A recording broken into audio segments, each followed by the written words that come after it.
কোন মাছ তার বাচ্চাদের দুধ খাওয়ায়?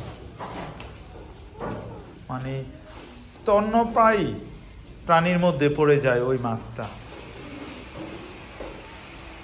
দেখা যাক আমাদের বেলি টিম, তারাও তিমিন, শাপলা টিম। উত্তর হচ্ছে তিমি।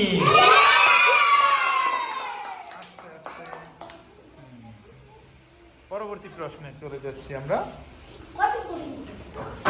মানুষের শরীরের কোন দুইটা অঙ্গ কাটলেও আমরা ব্যথা পাই না? দুইটাই বলতে হবে।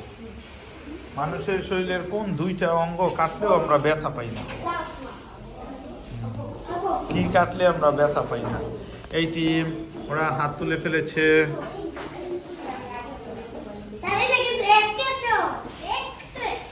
তোমরা পদ্ম টিম, কোন দুইটা জিনিস কাটলেও আমরা ব্যথা পাই না?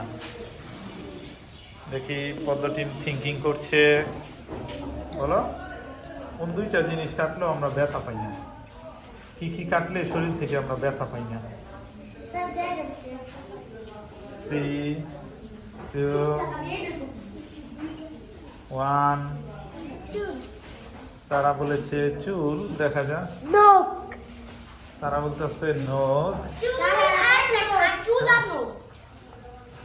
এক্সিলেন্ট, চুল এবং নখ।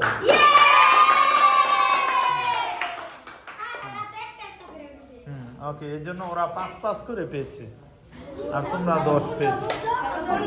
15, 20। বসো, চলে যাচ্ছি পরবর্তী প্রশ্নে। কোন ভিটামিনের অভাবে রাতকানা রোগ হয়? কোন ভিটামিনের অভাবে আমাদের রাতকানা রোগ হয়? কোন ভিটামিনের অভাবে রাতকানা রোগ?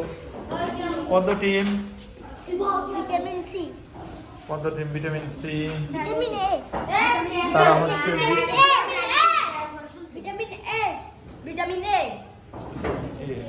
উত্তর হচ্ছে ভিটামিন এ।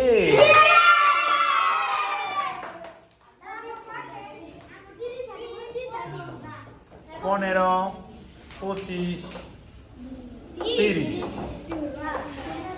ওকে, চলে যাচ্ছি নেক্সট কোশ্চেনে।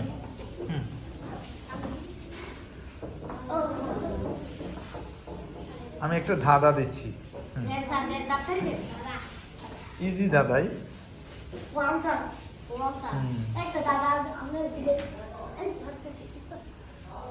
3 অক্ষরের নাম তার, আকাশেতে উড়ে,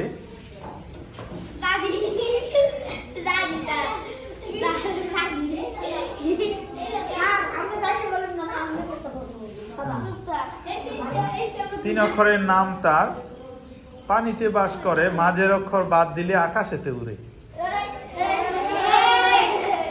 3 অক্ষরের নাম তার, আকাশেতে উড়ে, মাঝের অক্ষর বাদ দিলে আকাশেতে।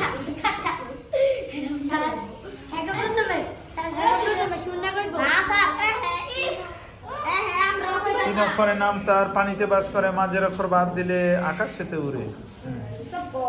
বলো। চিতল।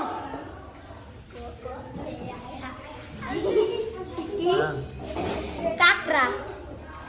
কাকড়া। তোমরা দিবে?